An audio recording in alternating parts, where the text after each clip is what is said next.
Porn addiction is apparently one of the biggest problems of the internet age. They can't stop watching porn. Did the dirty 8 times in one single day. Pornography addiction is one of the worst addictions in the world today. I don't think so. Or at least, I think we're missing the point. If you look at the most popular search terms on the hub, hentai has been dominating for almost 10 years now, which, okay, weird, but probably doesn't mean anything.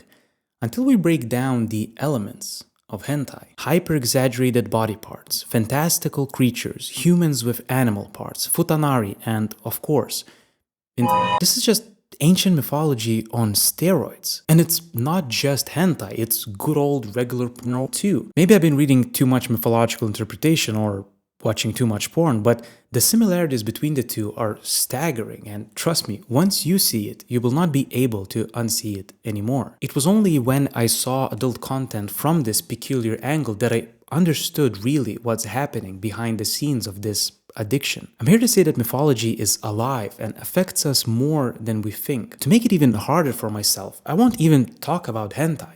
Too easy.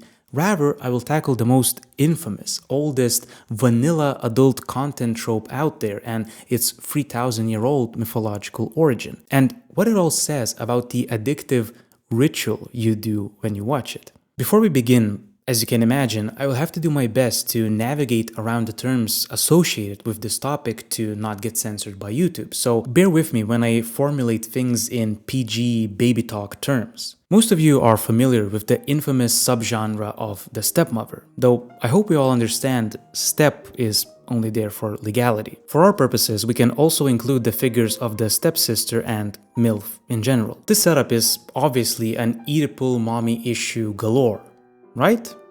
No. If you're unfamiliar, the Oedipus story goes that he was born to a king and queen but was carried away at birth. However, he survived, and when returning to his kingdom, he unknowingly killed his father, the king, and upon return married his mother, the queen. However, when he realized what he'd done, he blinded himself. All normal things you do in life. As far as I'm concerned, the Freudian literal reading of the Oedipus myth is nonsense that misses the point of a much wiser mythological meaning. And herein lies the essence. Mythology is transpersonal. In other words, it doesn't focus on any specific object or person, but rather shapes and forms as such. Since mythology is obviously pre-scientific, it is narrative-driven, because how else will you efficiently share it back then? And super abstract, because it attempts the monumental task of depicting being itself. All of this makes it hard for us moderns to comprehend it. Yet, it would be wrong to assume that thousands of years of human history condensed into narrative form wouldn't have anything useful to say. So, when Oedipus unknowingly murders his father and marries his mother, then blinds himself, you can observe how almost every word in that summary is not literal. Rather, between the quotation marks are symbols which represents what it means to develop as a conscious human being. Now, I'm not saying that adult content is that profound, but it quite brilliantly plays into these transpersonal symbols, which is why so many young men are inescapably attracted to it. We have a roadmap with this summary, and by decoding the words in quotations, we will unravel the actual meaning of this genre. And it is only natural that we start with the father and mother. To unlock the meaning of this pair, we must look at it psychologically. Our psyche is not only consciousness, that part which plans, wants, and does. Consciousness is also enveloped like a nucleus in the unconscious, so everything beyond our awareness. Symbolically, consciousness rises like an island from the ocean of unconsciousness. Makes sense, right? And also note the power dynamic in this metaphor. Just like our bodies, consciousness develops and matures over time. Nobody will deny that what any adult is conscious of is no match for any 3-year-old. So consciousness is like a tree that grows upwards despite gravity, or one might even say in opposition. That is because these two forces are naturally in constant tension. Just like electricity needs voltage, so potential difference, the same goes for the human psyche. You could say, in this view, this me, this you and I, is the electric charge between the conscious and the unconscious. Just like to be born, one needs a male and a female. Obviously, right? So, getting back to Oedipus, the symbol of the mother represents the unconscious, naturally, where do we rise from? And the father represents consciousness, who separates us from the embrace of the mother. So when the hero of the explicit video is engaging with the stepmother, it is actually a consciousness facing the unconscious. Usually the fantasies portrayed involve being seduced by a feminine figure, which has been represented in mythology for ages as the ultimate failure of the hero. In adult content, it's when the stepmother, for one ridiculous reason or another, takes care of the stepson, or in normal stories like Finding Nemo, it is being swallowed by the whale. This intuitively makes sense to us, even though it's a drawing of a fish with a face inside a whale, because our monumental human drive is to increase and expand our conscious powers. Think science. Or as Jung put it, to be the light shining in the dark. So when Oedipus unknowingly does what he does, that means his consciousness was still too weak. He wasn't ready to become a hero, to become mature. And it's why usually the stepson is quite childish. The problem is that becoming mature or developing a consciousness that can withstand unconscious forces is the problem. Yet it is perfectly natural because, contrary to what we might think, the unconscious is status quo. It is gravity itself. Defying it, flying a rocket to the moon, that's what's truly extraordinary. So an adolescent person is faced with many challenges along their way, from being one with the mother to becoming one with the father, which is the narrative motif of many major religions. That is why Oedipus is a failed hero, because by murdering his father, he kills his consciousness, and by marrying his mother, he fails the challenges of maturation and gives into infantile unconscious dependency on others, which could be people or substances. The stepmother genre plays exactly into this symbolical, universal temptation of adolescence. Yet we still have the blinding that Oedipus does once he becomes conscious of his failure. This blinding is in the same narrative lane as castration, which the Freudians were obsessed with and took literally, which again is wrong. To be passively castrated from without means symbolically to lose your consciousness and be swallowed up by either nature or culture. Here, feminine castration differs from masculine. Feminine castration is usually orgiastic. One loses their individuality to death or chaos. The equivalent group genre is probably obvious. Masculine castration, though, manifests itself through asceticism or impotence. One becomes detached from body and thus nature. Naturally, this type is rarely found in pornography except for the cuckold trope. The failed hero of that type of video is the one being held in submission. Think impotence by a dominant masculine figure. As Oedipus shows, the hero of the story does not necessarily have to be successful. Anyway, the crucial detail in the Oedipus story is that he does it to himself, which most of you probably feel is the most tragic and disturbing part of it, and not without reason. You see, we actually have the story backwards. The real tragedy of the story is only at the very end. That is because to develop as a person, you must murder your father and marry your mother. I know how backwards that sounds, which is why I said understanding mythology today is complicated. But what if we forget the father for a second and I just put it like this? To marry the mother symbols that the hero's task is to enter a creative union, marry, with their given destiny or with the random chaos of existence and master it. Sounds quite different, right?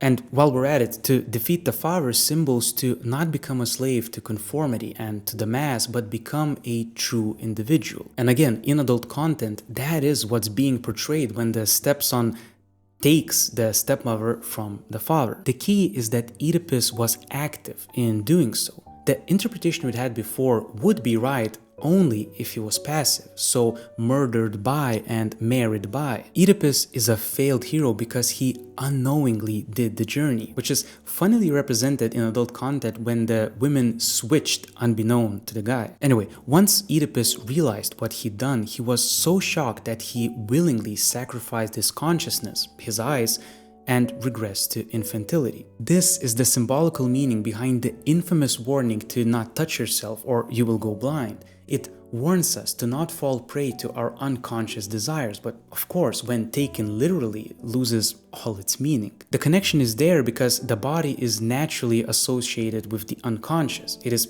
out of our conscious control, at least for the most part. And imagine before medicine and physical science. The body is a strange thing that just dies randomly, right?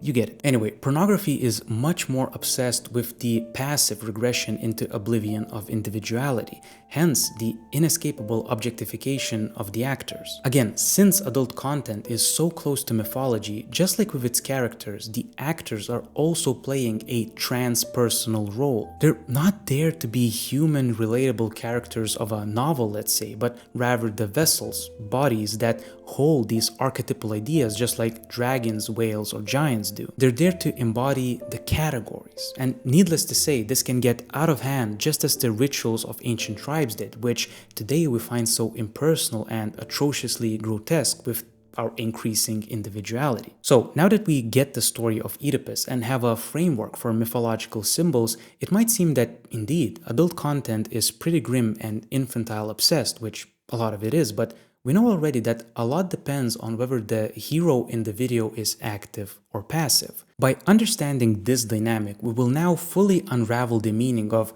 what you do while watching it. I think pornography's forefront symbol should be the Uroboros, a serpent eating its own tail, life and death at once. It stands for the ultimate unconscious, so for that which can never be known. Uroboros is a paradisal unconscious state of non-differentiation, so infancy, death, sleep, etc. Now, we already figured out that one should emancipate from the Uroboros and, by slaying the dragon, become mature. But remember, the unconscious is like gravity, so it is natural to long and fall for that paradisal feeling of non-conscious existence. Adult content hits the nail exactly on this fantasy and serves as a, hopefully, temporary relief from developing as an individual. Especially in the group genre, the Uroboros manifests most prominently, because each person participating loses themselves and becomes one, though only in body, with everyone else. Becoming one spiritually is also a very powerful mythological trope or symbolism. So the Uroboros is individual-less, and very similar group ecstasies happened openly throughout ancient tribal rituals until they became increasingly taboo and eventually only done behind closed doors. Yet the Uroboros is a paradoxical symbol because it comes from an undifferentiated psychology, which means that it is not only death but also life at the same time. Thus, this symbol also represents creativity, the self-generative nature of humans. Fascinatingly, this self-generation is symbolically associated with creative masturbation. It expresses the autonomy of an individual who gives birth to themselves. See, the development of autonomy is just as crucial of a development task as adaptation, so in that sense, Uroboros suddenly becomes a symbol of individuality. Again, it is dualistic in nature, so on one hand, detachment from it, entry into the world and encounter with the opposites are essential tasks of development. But on the other hand, an equally legitimate development task is self-related, to become the center of your own life. In this sense, when you're doing what you're doing while watching adult content, you're engaging in a symbolic ritual of differentiation. In other words, by ritual sacrifice, by what happens at the end, you are trying to manifest strength towards self-realization and autonomy. The more a person is addicted to this behavior, the more that person wants and needs this independence, yet is unable to achieve it. It is not without reason that consuming adult content is so closely correlated with adolescence. So if you're doing your ritual all day long uncontrollably, it is not that you need to go cold turkey as with some addiction. Rather, you need to step out into the world and face the opposites. And I'll bet you the ritual will slowly lose its grip. But remember I mentioned that whether the hero in the videos is passive or active means a lot. If the hero is active, the content usually then portrays the overcoming of the unconscious, which is symbolized by the feminine figure in the video. Psychologically, this probably means that your unconscious is trying to manifest what it lacks, and you should just follow its hints. However, the tricky part is that emancipation begins with a negative act of destruction. Determinatio est negatio, to discriminate, distinguish, and isolate oneself from the surrounding context are all marks of a consciousness. That is why experimentation is the scientific principle principle. With it, a natural connection is broken and analyzed in isolation. So the symbolic fight with the dragon Uroboros is when the person adopts its destructive attitude and directs it against it and not themselves, which Oedipus failed to do. Unfortunately, the deflation of the unconscious is closely connected to depreciation of the female, which is obvious in many religions. But the same goes for adult content. When it gets out of hand with this symbolic obsession of defeating the unconscious, the content gets strong fast. It is one thing if the content depicts someone actively winning the opposite sex. I use that word since it's a fantasy. No one wins anyone in real life. But it is completely another thing if it depicts a ridiculous domination of the opposite. On the other hand though, if the narratives you're attracted to are passive, so where the guy gets lucky without doing anything, then most likely your consciousness desires to give in to regression and become overpowered by the unconscious. This can become a problem and eventually one can end up a Kumar. Horrible joke. I'm sorry. My main point with this video is that in those rarer cases when the content depicts the successful overcoming of the fear of the feminine, which is one of the main tasks of adolescence, it is simply doing the job of mythology which we have brushed under the carpet. Yes, pornography can be a problem, but the bigger issue is that we're getting disorientated by our lack of a cultural compass, which allows such places as the hub to get so many young men addicted. Young men just need some mythology, that's all.